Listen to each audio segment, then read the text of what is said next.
सौभाग्यशाली हो। इतने स्तर का ज्ञान, इतने ऊंचे लेवल का ज्ञान कि कण मात्र को भी अपना नहीं मानते हैं। ऐसी वीतरागता कहाँ मिलेगी? वीतराग धर्म के अलावा और कहीं नहीं मिलेगी। सौभाग्य आपके देश का, आपका, कि यहाँ के वातावरण के हिसाब से तपस्वी मुनिराजों के दर्शन होते। एक दिन अमेरिका वालों को संबोधित किया उनके आग्रह पर। आजकल तो मशीनें आ गई हैं और आज सिंगापुर, मलेशिया के लोगों को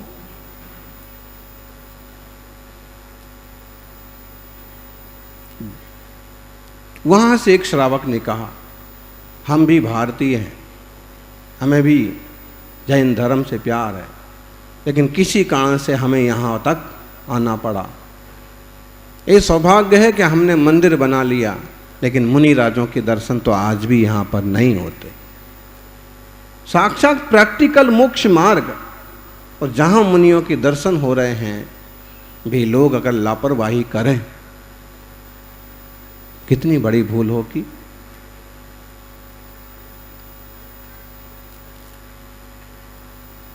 अपनी कल्पना कर ली मुनिराज नहीं है, अपनी कल्पना कर ली। कहाँ होते हैं साधु? भाई आपकी कल्पना से कुछ नहीं होगा। जिन वाणी को समझो, मार्ग को समझो, ढूंढने निकलो। इतने 1850 साधुओं में एक तो साधु के दर्शन हो ही जाएंगे, लेकिन खोजने के लिए तो निकलो, मालूम तो करो। सज्जनों,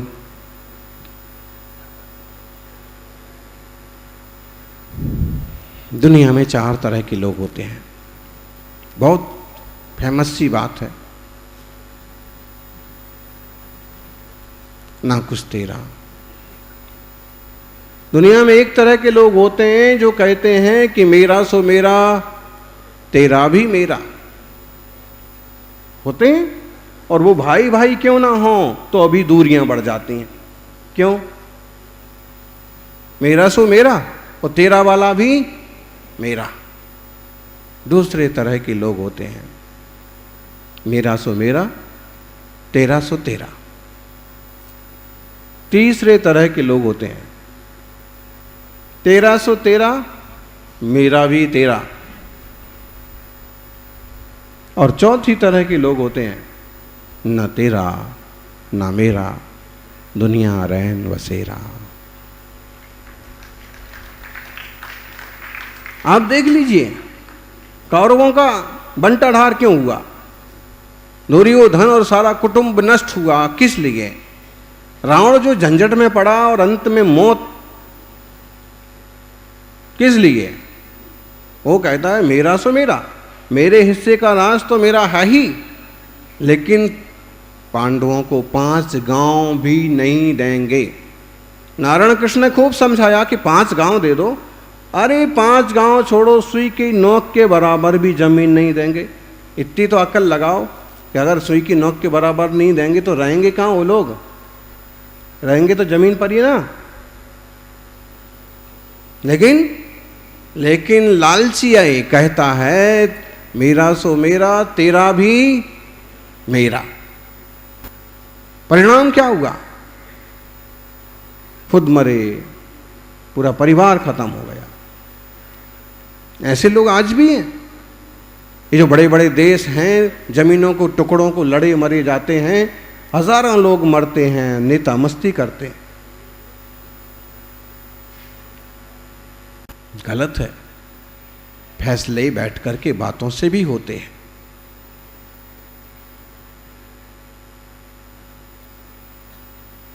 चाहे गिरनार जी का, शिखर जी का भी फैसला क्यों ना हो, बातों के माध्यम से, मंदिरों का, ट्रस्टों का मामला क्यों ना हो, बैठ करके रास्ते निकालना चाहिए, ज्यादा अच्छा। पहली तरह के इतने बुरे लोग होते हैं कि अपना तो पकड़ते ही हैं, दूसरे का भी खींचते हैं। दूसरे तरह के लोग थोड़े समझदार होते हैं। वो कहते हैं भाई मेरा सो मेरा, तेरा सो तेरा। पांडव यही तो कह रहे थे बार बार कि भाई हमारा हिस्सा हमारा, आपका हिस्सा आपका। हम भी गृहस्थी हैं, आप भी गृहस्थी हो, हमारा भी परिवार है, हमको भी जगह जमीन जायदाद चाहिए, आपका भी परिवार है, आपको भी चाहिए, लेकिन आपका आपका, हमारा हमारा। लेकिन ना, परिणाम सबके सामने। लेकिन कुछ थोड़े से लोग ऐसे होते हैं, तेरा सो तेरा, मेरा भी तेरा। जैसे बाहुबली स्वामी ऋषभदेव के पुत्र भरत भी हैं और बाहुबली भी हैं। भरत चक्रवर्ती बन के आए हैं, लेकिन विजय का छोटा सा हिस्सा बाकी है, और वो विजय होती है बाहुबली को जीत कर। लेकिन बाहुबली से जो निशस्त्रीकरण वाले 3 युद्ध हुए, बिना अस्त्र शस्त्र के 3 युद्ध हुए, तीनों में भरत जी हार गए। इसका मतलब राजा कौन बनेगा?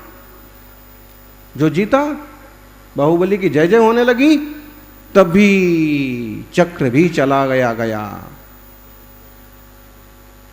और बाहुबली का ज्ञान भी जाग गया। अहो, जमीन के टुकड़ों के लिए बड़े भाई का अपमान किया, जमीन के टुकड़े के लिए एक पिता के पुत्र लड़े जा रहे हैं।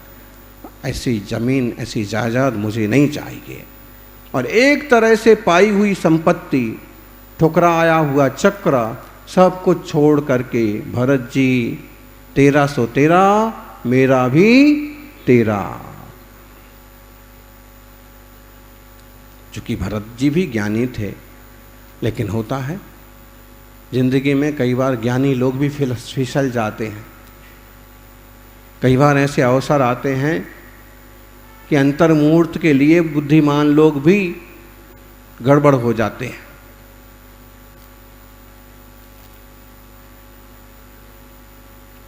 तेरा सो तेरा, मेरा भी तेरा। बहुत थोड़े से लोग यहां भी मिलेंगे आपको, बहुत थोड़े से। छोटे भाई के पास कम है क्षमता, कम है कमाई के साधन। बड़ा भाई कहता है कि अब माता पिता की जो संपत्ति है वो सब छोटे भाई की, मेरा तो सब बढ़िया जमा हुआ है, मेरा चल ही रहा है, इसका भी सेट हो जाएगा। कोई ऐसे भी हो सकते हैं, छोटे भाई सर्विस में बढ़िया निकल गए, बड़ा जॉब मिल गया, बड़े भाई, ये जो सारा गांव का जो सब कुछ है बड़े भाई के लिए है, हमारा शहर में जमा हुआ है। इस तरह के लोग भी मिलेंगे, लेकिन बहुत कम। अगर भाई लोग भी सोच लें तो उनकी औरतें उंगली करेंगी। औरतें अच्छी निकल पड़े तो कोई पास पड़ोस के लोग कहेंगे कि लेना तो चाहिए, हिस्सा तो लेना चाहिए। ये नहीं कि ये अद्भुत उदाहरण है भाई आपका, आपके परिवार का सुंदर उदाहरण है, ऐसे करो। समाज में, मंदिरों में भी बहुत कम लोग मिलेंगे। अच्छा भाई, तेरे को ऐसे पूजा करना है, कर लो, कोई बात नहीं। आप ऐसे पूजा करना चाहते हो, कर लो, भगवान तो वही हैं। पूजा की चीज़ें थोड़ी सी बदल रही हैं, कोई बात नहीं। ये भी उठा करके बाहर ही जाना है, ये भी उठा करके बाहर ही जाना है। बहुत कम लोग मिलेंगे, लेकिन ऐसे लठ छाप लोग मिलेंगे कि अगर तुमने दीपक भी जला दिया,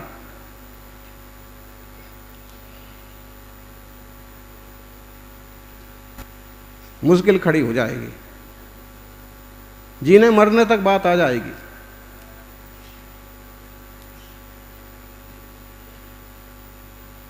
किशनगढ़ का एक सुंदर प्रसंग है। जिस मंदिर में दर्शन को जाते थे, वहां पर प्रायः करके टोटल प्रासुक पूजा पद्धति चलती थी। अब दर्शन को, संघ के दर्शन को लोग आते थे तो जैसे यहाँ चढ़ा देते हैं फल, तो मंदिर में भी चढ़ा के आ गए। तब वहाँ एक वरिष्ठ श्रावक श्राविका ने लोगों को कहा कि देखो, बाहर से दूर दूर से लोग आते हैं, अगर कोई उनकी पूजा के हिसाब से यहाँ कोई चढ़ा गया तो उसे थोड़ी पता है, और पता भी है और फिर भी चढ़ा गया, तो आप ज़्यादा खींचतान मत करना। वो चढ़ी हुई सामग्री उठा करके, जहाँ सब सामग्री रखी जाती है, चढ़ाई निर्माल्य, वहाँ रख दो, बाहर रख दो। कितनी बड़ी समझदारी की बात है। चाहें तो इसी पर बखेड़ा कर डालें और वो श्रावक की भी बाट लगा दें और संघ की भी फजीती कर दें, लेकिन समझदारी हो तो ठीक है, दूर से आए हैं, कोई बात नहीं, अपना टाइम 8 बजे का है, ये 11 बजे आए हैं, बाहर के श्रावक हैं, बिना अभिषेक के भोजन नहीं करते हैं, छोटे भगवान का अभिषेक कर दो, चलो पानी की व्यवस्था कर दो। सुलझे हुए लोगों के दर्शन दुर्लभ हो गए। आजकल जितना उपद्रव मचा हुआ है, 20-25 साल पहले ऐसा इतना कुछ उपद्रव नहीं था। वही मंदिर होते थे, उन्हीं मंदिरों में सारे मुनिराज आके ठहरते थे, वही तीर्थ होते थे, उन्हीं तीर्थों पर सारे मुनिराज सारे श्रावक भक्ति पूजा करते थे, आनंद से अपना अपना करके निकल जाते थे। लेकिन अभी ठप्पा लगाने का मारू है, दूसरे का भी छीनना, ये समस्याएं खड़ी हो रही हैं। मेरा नाम चले, मेरा फोटो चले, ज्ञानी अनंत चौबीसियों के नाम नहीं रह गए, अनंत तीर्थंकरों के फोटो नहीं रह गए, आपकी क्या क्षमता है?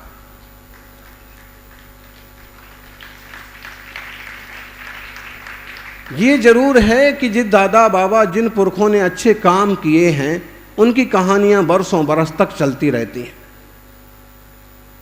आगे लोगों को संदेश मिलते रहते हैं। लेकिन जो उपद्रव करके जाते हैं वो केवल थूके जाते हैं।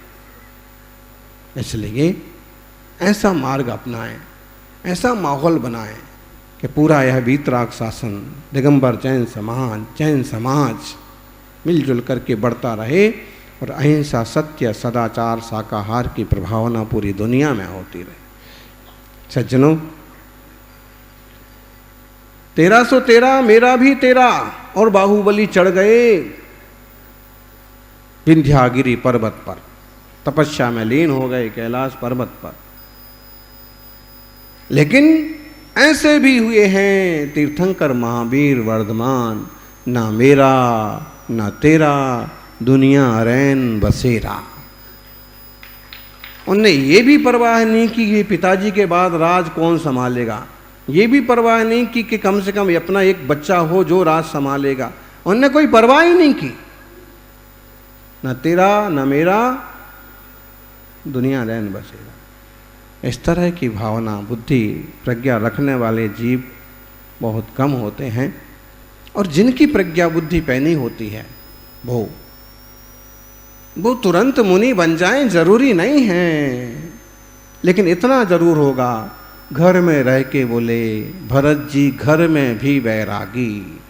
जब 99 भाई चले गए, सबसे प्यारे बाहुबली भी अंततः सब ठोकर मार के चले गए, तब उनको और ज्यादा विरक्ति पैदा हुई। पहले से ही संस्कारी जीव थे, लेकिन ये घटना घटने के बाद अपने से गिलानी होने लगी कि मेरे कारण से मेरे भाई लोग भी चले गए। ऐसा चक्रवर्तित्व तो किस काम का। अब वो घर में रह के भी ऐसे बैरागी की तरह रहते कि सिर्फ निभाना है, चाहे 96,000 रानियां हों, चाहे बेटे बेटियां हों, चाहे साम्राज्य हो, सिर्फ निभाना है। वो समय कब पके जिस समय में संयम लेकर के शुद्ध आत्मा का ध्यान करूं। जैसे मेरे भाई लोग, मेरे पिता ध्यान में बैठ करके अनंत आनंद का भोग कर रहे हैं, स्वरूप का आनंद ले रहे हैं, वो अवसर कब आएगा। इसलिए कहते हैं भरत जी घर में बैरागी। और फिर कितनी सारी कहानी जुड़ गई। किसी ने कहा बोले घर में कैसे बैरागी हैं, तो उसके हाथ पर भला हुआ तेल का कटोरा रख दिया, जाओ पूरा राज घूम के आओ, रानियां देख के आओ, कोस देख के आओ, एक बूंद नहीं गिरना चाहिए। एक बूंद इधर गिरी तो तुम्हारी गर्दन जमीन पर गिरी, ये समझ लो। 4 सिपाही लगा दिए, घूमने पहुंचा दिया। कहते हैं ज्ञानी पूरा घूम के आ गए। पूछा क्या क्या देखा। बोले मैंने तो ये कटोरे के अलावा कुछ नहीं देखा, मुझे अपनी जान की पड़ी थी, कब वापस जाके कटोरा पटकूं और अपने यहाँ से निकलूं।